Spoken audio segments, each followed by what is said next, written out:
going to talk about a project I did for it's a data sharing website for a cancer research project. This was sponsored by the Parker Institute for Cancer Immunotherapy, where I consult, and the research itself is done, at Stanford and a bunch of other places.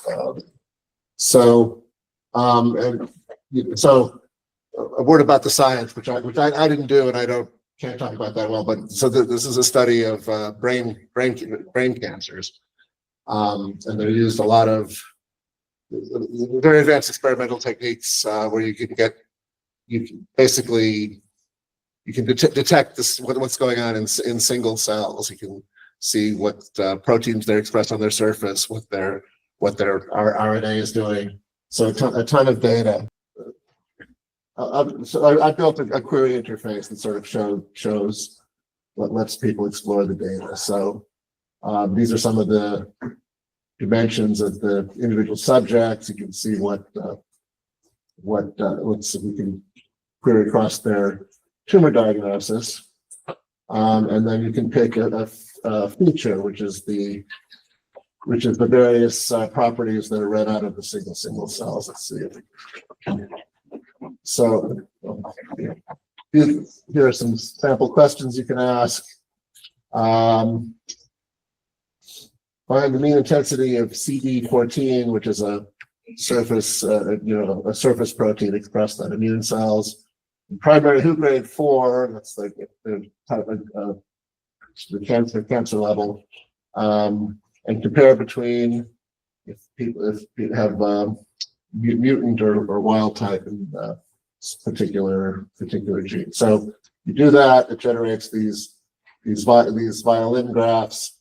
So each point on here is a cell. The colored blobs are the probability densities. You can turn the violins off. You can kind of see the cells. You can sort of spread a lot of it. So this is all done in Clojure and Clojure script. The visualizations are done using this package called Vega, which I have interface from Clojure. Works pretty well. So it's a fairly simple query interface. There's a few different dimensions you can pick. There's a lot of different features, and there's a complicated sort of ontology of features you can navigate through. And without getting into all the details here. But I think the interesting thing here is so this is a typical sort of database query type of interface. You pick some dimensions, you pick some filters, it draws you a graph. So in order to kind of convey this to people, I added this example query feature. So there's a library of example queries. You probably cannot read these, but here's one. Find the relative intensity of glucosylated glycans, type of sugars molecule that gets expressed in cells in WHO grade 2, 3, and 4 samples. So that sets up the query dimension here, which is the World Health Organization grade. Sets up some filters, draws the graph. The cool thing about then I said, well, we live in the LLM era. Why not add natural language query to this? So you can, and then here you can basically give a natural language query in this fairly descriptive domain, like compare. Let's see. Sorry. Compare EGFR expression across sex in glioblastoma patients. And that's a particular type of cancer diagnosis. So that if this is working, that goes off, queries an LLM to generate basically the query specification and configures the UI and does your thing for you. So this what happened? You put an LLM query in, and then the LLM got the data, or it made a query? No, the LLM generates the query, or basically just it's a query spec in this very constricted language. You could also do a similar trick. Is there a way to view what it comes up with? Right. Yeah. You feed it some prompts that tell it what the format you want the query in. I can show some of this. So this I think this is a very a small domain, but I think this is going to be the UI style of the future, where you have a complex system, the natural language interface, but then you also have kind of the usual widgets that you tweak the query if the LLM doesn't. So this is the visualization part of it that you're providing on top of the LLM. Is that it? Visualization and a query. So there's basically a big table of cell readings and patient. So we're doing query over this database.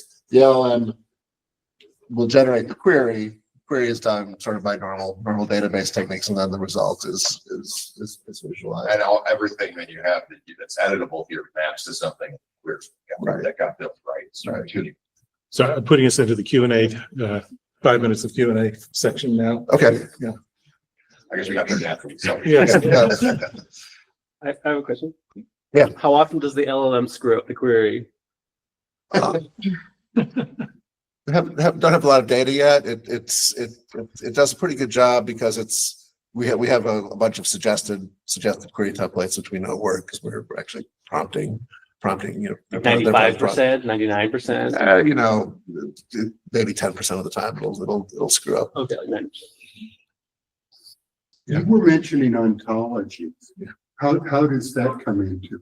Did I mention ontology? Or does it? I mean, does it? In this case, it's a pretty simple data model. There's I wouldn't call it ontology, maybe a bit pretentious. These are the different dimensions of the different patients.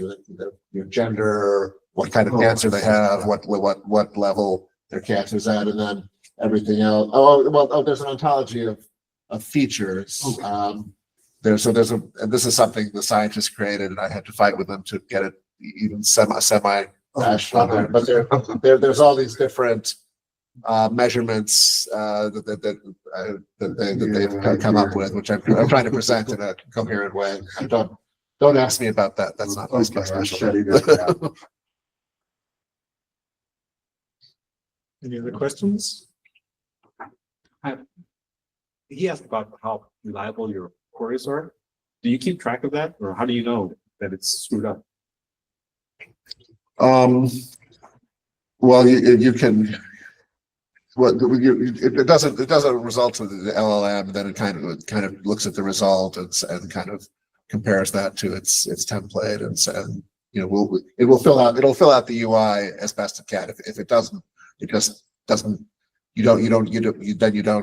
In this case, you're basically asking it to configure the UI for you. So it does. If it does a partial job, then okay, then the user has to do the rest themselves. Okay, I'm just kind of curious. Yeah. So it's how it works. Because this is kind of a mixed mode thing. It's natural language plus the visual UI.